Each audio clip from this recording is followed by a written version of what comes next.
Alright, guys. Game of the day 4. Now, this isn't a good...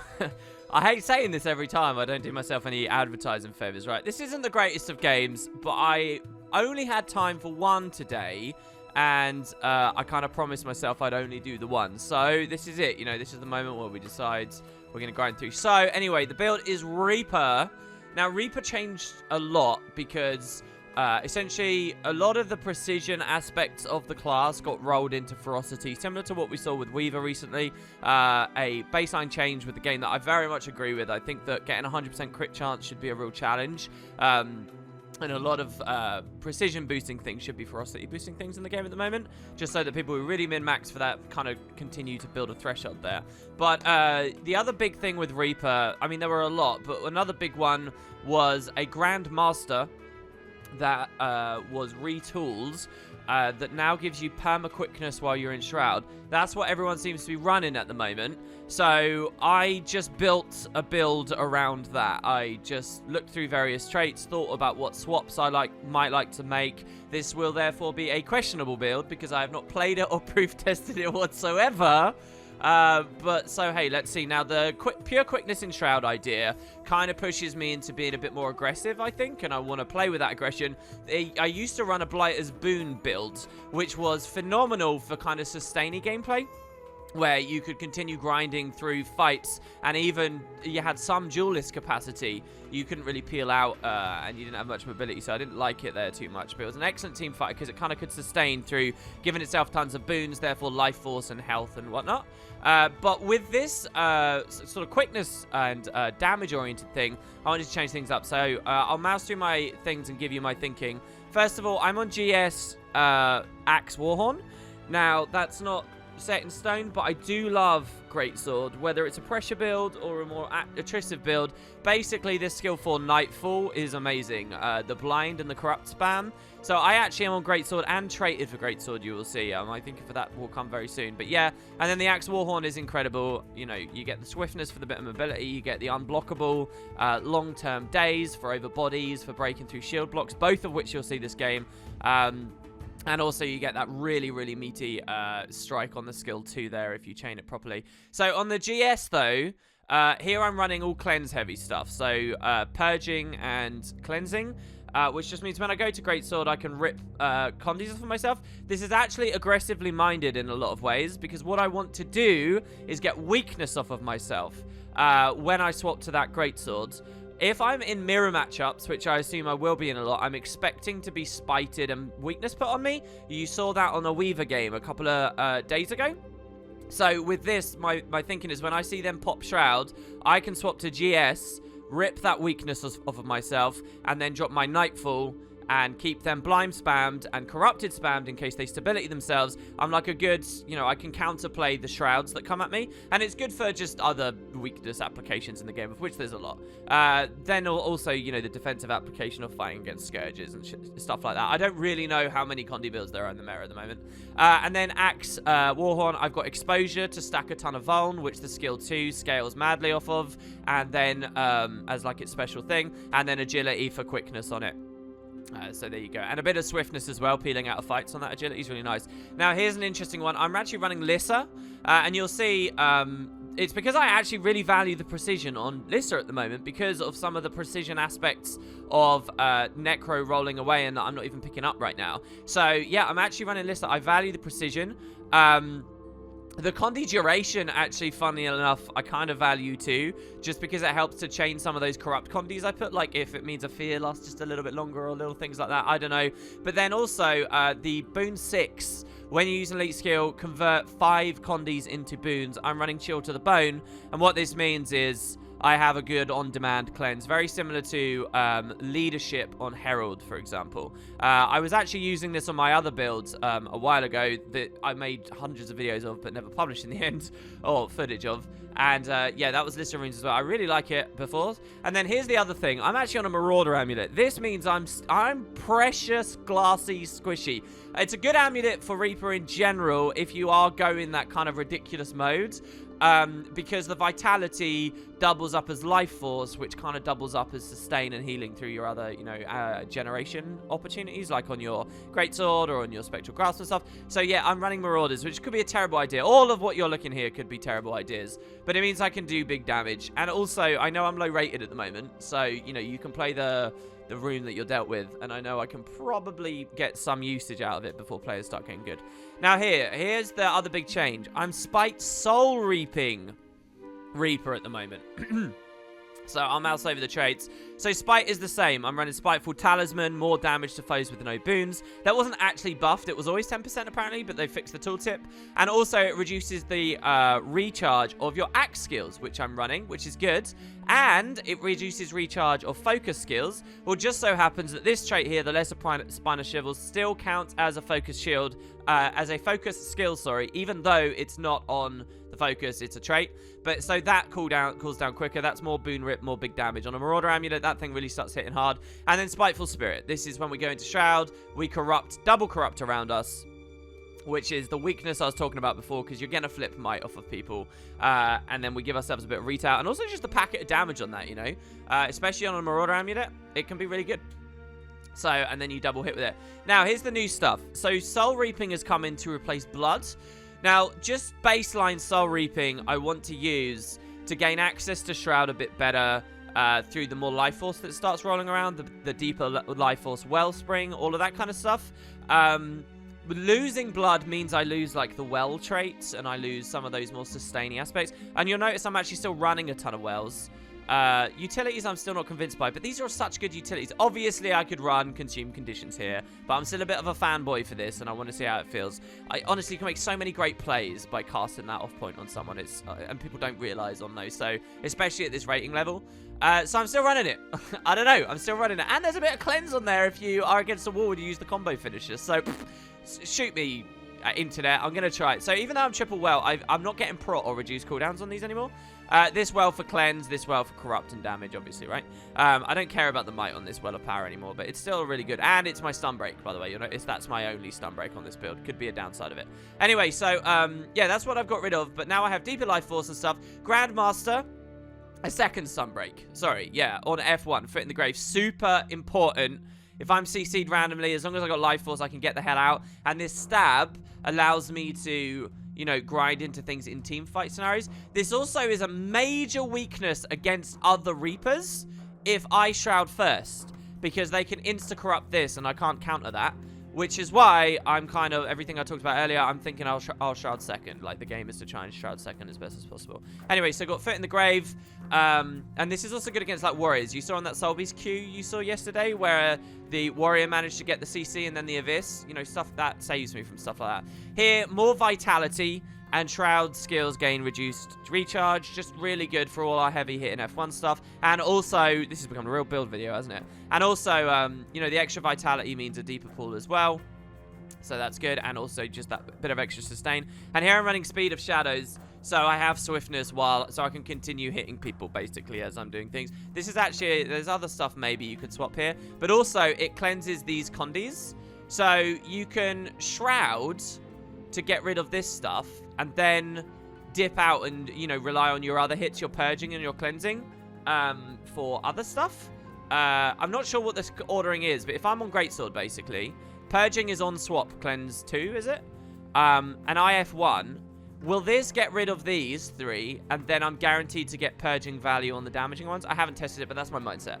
Anyway, and then Reaper, Chilling Nova, that's the same. I was really thinking about the Shout trait, though, because lower cooldown on the Elite, and then lower cooldown on the Lissa Rune proc, but whatever. Greatsword Soul Eater, so I'm not running Precision here. I'm on Vulnerability, and I don't care about Vulnerability application up here. So, because I got the Lissa Runes and the Marauder Amulet, right? So, that's the idea. Lower cooldowns on Nightfall, and life force on Greatsword stuff, which again is helping me to bounce and stay in Shroud. So yeah, and that life force on Greatsword is really not that strong, but hey. And then finally Reaper's Onslaught, so we do the damage, we get the extra ferocity. There you go, that's the build, that's what I'm trying. Sorry that we spent 10 minutes on that, don't worry, it's a crappy game anyway. So, yeah, there you go. And that's me mousing over utility skills. I know I've just talked for 10 minutes about it, but I probably decided upon these, thought about these things in maybe 5 minutes before queuing in. So, but those were my considerations. So anyway, we are on Raid on the Capricorn. I'm kind of happy to be on Raid on the Capricorn because it means Season 2, every episode so far, we've been on a different map. So that's kind of nice, right? So yes, I'm going to be going mid. Obviously, this is not a side point build. This is the kind of build that excels really well when there's a firebrand supporting it. And I have a firebrand supporting me on this game. That is a firebrand you can see on my team, and I'm actually really happy with it. My problem is I don't really have great pre-casted shrouds. Some builds can do that. So I have 0. I'm very vulnerable right at the start. This automatically makes it quite a terrible build in any kind of really competitive scenario. But low man queuing like this, hey, it could work. So I'm up here just watching. I want to see where everyone goes. They're tunnel vision the node, and the firebrand's dropped a good wall. And right now I'm reasoning, if they get caught on the wall, I might come and drop a well on it. So I'm going to play more aggressive because of the well here, the wall. And then you see that the port comes in here. And I'm not sure what build this guy is. Maybe it was a judge's intervention I saw there, but he's on shield as well. You see the Scourge actually had the same idea. I dropped my well, it did nothing really. They bailed out, but we can see that the fight is coming over here. I don't really like the fight coming over here because we're pushing it, beyond their line here, sort of. I go for a Spectral Grass because I'm trying to pull them back because, again, I don't want to extend that far, and it doesn't do anything. The Spectral Grass would have given me the Shroud I need to start fighting as well, which sucks. So I don't get anything. The Nightfall here was as well, to Spectral Grass and then the Nightfall, so they come in, they get corrupted, all that. Never mind, though, I have a second pull on Great Swords, so I pull that in, and we get him beautifully into our Nightfall here. So he's going to start getting blinded and corrupted. I don't have to be scared of him. I notice he's a Scourge as well with Condi pressure. I can use this well to damage through that. We immediately swap to the Axe Warhorn, which double procs our traits. He has 25 vuln on him right now. We just cast Quickness, Ghastly Claws, which is why we hit over 10,000 without really even getting crits on every single packet. We Shroud with the F1 for the final thing, and we've just killed a guy. We hold the Dunk, because I want to use this when more targets are in there. And the Dunk does more when they're trying to res, basically. And the Dunk does more damage the lower health my enemies are. So I want to use the 4 first to, soften them up for the 5. Also, I'm holding the Stab here. You notice I've got 5 stab on me. I need to get used to this. Now that I'm running that trait, Foot in the Grave, if I keep it, I can actually wait with the skill 3 to, prolong the amount of stability I have. This also reduces the damage I take, though, which helps me stay in Shroud longer to do my damage. But anyway, yeah, I was pausing so much there. We did ridiculous damage to everyone there. We're a massive powerhouse for the grinding in the team fights here. So we get another kill. This guy's now really low, and I'm really greedy for him. My team has targeted this Weaver, but they're super low anyway. So he's the guy I want. So my idea is dip out of Shrouds and use the Ghastly Claws to finish this guy off. But I get CC'd. And I'm also soft CC'd here. So I drop my well here to cleanse those and go for the warrior. But he's too far away. So I immediately just turn around, and I elite here, which was a bad idea. The elite would have... I mass ripped Condis off myself there with the elite. I turn around again, and I notice this guy's actually walking back towards me, which is crazy of him. And then he flees. So there you go. So, I realized that went amazing. And look at all the boons and stuff I've got. I realized I got good support here. And we absolutely slaughtered that team fight. Very, very, very well done for us. So now, I'm actually in a... right now, I'm like, wow, this is kind of cool. I got a firebrand who is signaling to me, hey, mate, let's push up. Let's go far. Let's do it. Because this is a pretty cool 2v2, really. And so my first thinking is I don't want to push. That's a bit of a throw into a respawning team. But I've got the firebrand too. Don't forget, I don't really know how good this build is or anything. So here I'm just like moving left and right, and I'm like, do I want to do that? Do I want to do it? And I kind of think no. And I just want to see where they go on respawn. And now the firebrand's pushing up on his own. And what's going through my mind is that smart? A support firebrand going on his own? It's definitely not. Maybe I should go with him. I'm looking at the rest of my team to see what they do. And I notice they're all defensively roaming for whoever it was that crossed to us. So I'm kind of like, crap. And I know my Necro's here. So finally I'm like, right, he's going to need something over there. I have to go help him. The warrior's still low, and I don't know how. Here I'm looking at my minimap, and I'm happy that my Necro is staying, because obviously they've got respawns, and he's going to have a fight there. So yeah, I push this. I summon a well on him. Now, this is to get some corrupts and stuff, and then hopefully I just want to hit him really hard with the Axe 2. We do the Axe 2s. We do the Axe pressure. We Shroud. We finish him off. And now, basically, I'm just watching where people have gone. And the second I go to watch, I realize someone's ported in. So I turn around. This is going to be a res in progress. And I take the unblockable Warhorn 4 for the daze over the body. But he had stab. So this is a mistake from me. What I could have done is weapon swap and nightfalled, which would have... Well, is it a mistake? I don't know. If I'd nightfalled, it would have corrupted, potentially, the stab. And he would have been feared away. So depending on what my challenge is here, it kind of, you know, changes what skill I should use in which situation. I guess if I was really, really quick, I could have targeted him and known what I was up against. Or maybe seen the animations, but... actually, to tell you the truth, I should know that that's going to be stab because he's a firebrand and he will have given himself that stab from mantra spamming. So I should probably always favor the nightfall. Anyway, because I did that, they will get the res. We drop some wells on the body.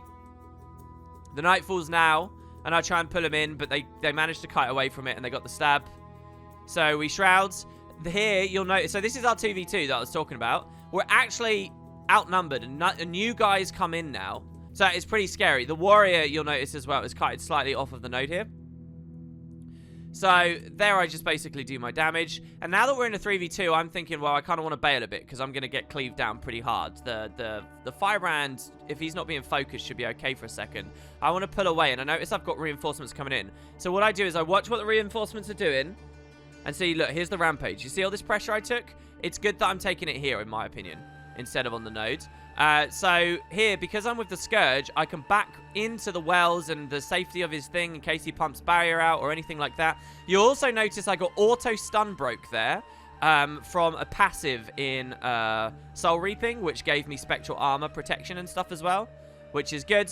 And I'm just holding back here. Walking in his Trail of Anguish gives me stab, which protects me from the rampage.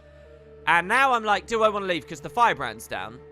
And here, this is me in an iron, right? I'm a bit low, and, you know, maybe I should have left. Maybe I shouldn't have. I don't know just yet. I don't know what the build's capable of. But this is one of those moments like you saw in an early Season 2 episode where it's like, okay, shit, I'll get off the pot. Is there an opportunity back here at this fight? I decide there is an opportunity back at the fight, despite the fact my guy's really low and I don't have the blood res to save him. My Scourge might have blood res to help. So I push in. And I throw my Corrupt Well. So any of them stab stomping are going to be in danger. We get a downstate. We get a kill here on the Warrior because of our passive Spinal Shivers proc. We move in. We take the Warhorn 4. We get an interrupt. We grind over the body. We use the 5. We get 2 down. We rally. And, well, okay. I think we rallied and then he moved and then he died and he didn't re-rally. And so now my Firebrand is dead. But it's fine. We dip out of the Shrouds. Counts as a weapon swap. Actually, maybe it didn't. Maybe we were still on cooldown with that. Here I take a Spectral Grasp to first generate life force off of the body because that's an important utilization of that skill. Next time I anticipate being engaged, I will, it should be back. And also on the off chance I might get this guy. And you can actually see this is the hand here. It's moving to him. And it does get him. I didn't even remember that getting him. I take the stomp. That's so bad. I should have retargeted there. I didn't even notice I got him with that Spectral Grasp. Oh, the things I could claim to have having noticed. So anyway, they're chasing him off, and I can take Cap. Here I'm a bit uneasy, because you'll notice I'm playing Farpoint, and a Marauder's Reaper is not who should be really here against all respawns. But I'm feeling alright against the Warrior, and you'll see a nice little 1v1 here. So here I Nightfall early, because I wanted it to expand as he climbs up, but I was too late, even though I was trying to be early. Here I try and pull him in. He shield blocks. I wait with the shield block for after it, and then I pull him in. He CCs me. I go into Shroud to stun break. So then he goes full counter. And instead of proccing the full counter, I just dip out of Shroud straight away. Because what I actually think he's going to do is full counter and dodge and stuff. The second I go into Shroud, any half-decent warrior is going to be scared and, like, use defensives. So I'll just preserve this because you drain Shroud super hard when you're in there. And I don't want downtime, DPS downtime while I'm in there. So I just leave straight away. I got all my other cooldowns ready. So here as well, because he's in full counter and from proccing it, I give him stab. And I use the Axe 3 to flip the stab before the actual counter can come through. He takes a dodge roll. I drop a well. I outrange his F1 on his greatswords. I take a dodge through his 100 blades. Then I go with the Warhorn 5. We proc him with our Spinal Shivers. I'm in a 2v1. I honestly could have killed this warrior here. Look at the Shroud I've now got. I could have easily gone back in there and blown him up. Also, dipping out early, okay? Instead of going fully draining that, dipping out early means I can use F1 again, which itself is a really strong skill that gives stab and stun breaks and corrupts and all that, right? So that would have been the plan. I bail out now, and I do it with, I give myself stab and the skill 2. Then I want to re-engage. I know the warrior's scared and probably leaving, so I could have immediately gone back in behind this post, but instead I come around this way, because if the warrior stayed, knowing he had assistance, I could have intercepted and I would have known. So instead I come around this way, which is more of a delay. And so now I'm here, and I'm wondering what the warrior is going to do. I'm watching him closely. He's not coming towards the node. I realize I don't even have to go on it. I can just spectral grasp the Scourge to pull him off. The idea is not to get line of sighted by this. We don't. I immediately CC him. The Axe 3 there was dumb. Shouldn't have done that. He goes for his Great Assassin Savant here. And so, and he corrupts the hell out of me. So I'm just not going to stand in that. I'm going to come back over here. I'm holding this as well. It looks like there's a lot of Condi, but it's not too bad just yet. I'm going to pull him in and get the blinds. That will expand onto him. And we take the 1v1 on the Scourge very comfortably. We try to dodge onto the marks and fail like an idiot. And so now you can see why it's a terrible game. We've been slam dunking, slaughtering them. I'm rotting the Scourge off point here. There's no need for me to do anything. I'm very happy to see the blue glow of his bandage there.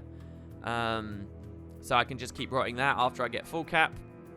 Here I'm making sure I can do it before he fully reses. Take an auto. I should probably pressure him more than that, to be honest, because I know that I'm on their doorstep and respawns will frustrate me. The Axe 3, I'm not using Axe 3 very well here on this game. So here's the next respawn. So this, I'm scared right now because I've got to cleave that, and I know I've got this guy. He might have res capacity, I don't know. So I drop the well, and you might think, why would you use that well, WP? That's terrible. The idea here is if the guy knows that he's got a body, he's going to race to the body. He might proc his swiftness stab thing, and then the well will fear and corrupt that instantly. But also, it's just haze. I just want to force him to be a bit on edge, because I'm trying to get back to this body ASAP now. And my idea here is to nightfall or something over this body to prevent the cleave and whatever, and also, you know, take this. So I'm getting decapped here because I didn't pressure this harder. I take the Spectral Grasp to prevent the decap, and now I'm very careful with my positioning. I also wanted the Spectral Grasp to hit the body to generate Shroud, so we're at max now, okay? And what I'm going to try and do now is cleave in Shrouds, both the body and the Scourge. And so the reason I was moving forward again, it's about denying the line of sight here. I want to get the Spectral Grasp in, but I also want to be close enough to pull them together. So we're trying to do 3 things at once. And so that's why you can see I'm standing right here specifically. So I hit them both. And this guy intelligently does kite out, which forces me away from the body. But getting, what was that, a 12k wind up there? We dunk this guy. That the Scourge leaves. I may have had an opportunity there to drop out and maybe take a Great Sword CC. So here now, I'm standing in my double wells, and I'm making sure to get the Volnan stuff off. And I realize now he's not a Scourge, he's a Reaper. So I got to be careful of this Reaper. I take the Warhorn 4, but get blinded by his Nightfall. So my game now is to kite out, and this is a scary moment for me. I'm in a 1v1 with a Reaper and got lots of cooldowns down. So I'm going to pull back here and get out of his blinds and force him into mine. So do you see how that's his blinds, which is at max size and about to disappear? These are my blinds at minimum size, and they just started. And what these blinds are going to do is prevent his pressure in Shroud and hit his stab. So this is exactly what I was talking about at the start. Unfortunately, he manages to dunk me anyway. There's the fear. You see that tiny little clip of fear right there? I reutilize my Shroud. I use my Shroud 2 just to get blinds on him again. I keep going with the pressure, draining myself all the way out. I roll this for a bit of stab for when I leave Shroud here. Okay?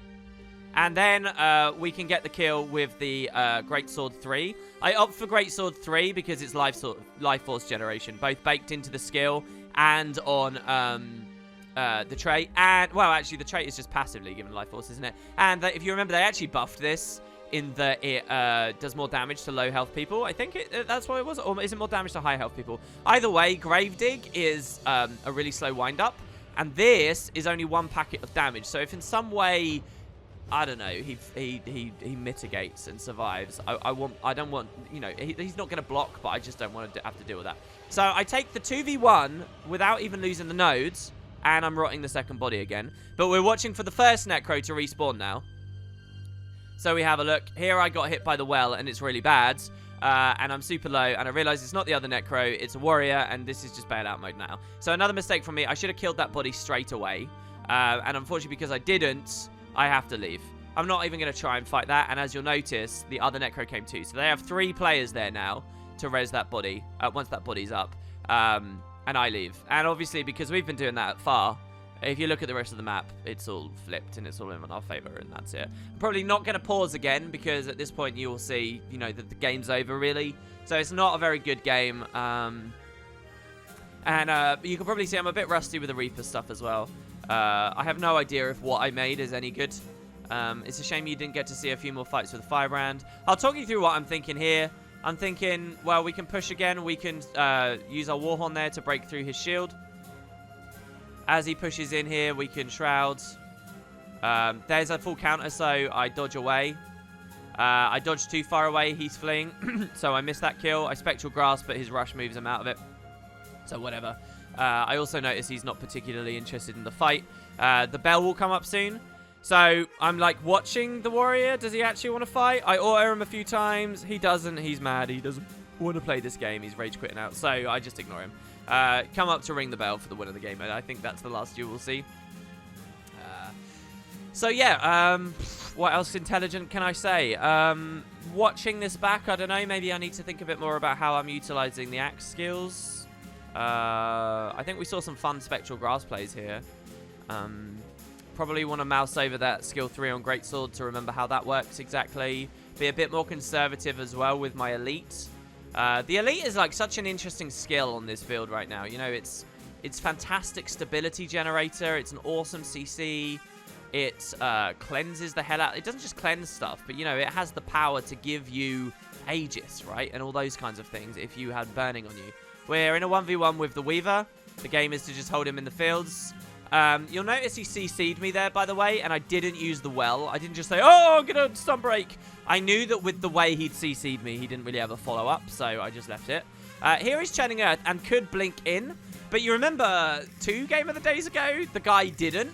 So I don't know whether Weavers are running Lightning Flash, and the game's over, so I just want to see here. I don't try and dodge or anything. He Lightning Flashes me, and the idea is to cleanse all of that with the well. Which we go for. I'm in a 2v1 here, so I've got to be really careful. I use the Axe 5 through the wall because I know he's in... Well, actually, I'm gaming that he's in range, and he is just in range. I'm not like such a master that I know the perfect radius of this, but the gamble paid off. Now I'm going to back up slightly after I heal. Obviously, staying here, line of sight's various abilities, and I want to stay careful of whatever's going on over here. My Nightfall can go through the wall as well, so I'm going to use that. And my Greatsword 5 can go through the wall. I was actually aiming for both. I got the Reaper, so I'm alright with that. Nightfall through the wall. I could Elite through the wall as well. And that would cleanse the weakness, but the weakness is running out. My ally went in on the nodes. The Weaver came through to me using his Sword 2. Polaric Leap. Sorry, I'll try and get used to the names a little bit more. That was amazing. I avoided his Fire 2 by using my Shroud 2, and it was completely unintended. So that's good. Here I use the 3 a little bit later to chain the stab for a bit longer. We keep doing our pressure. And yeah, there you go. The game's over. So there you go, guys. Bit of Reaper gameplay. Let me know what you think.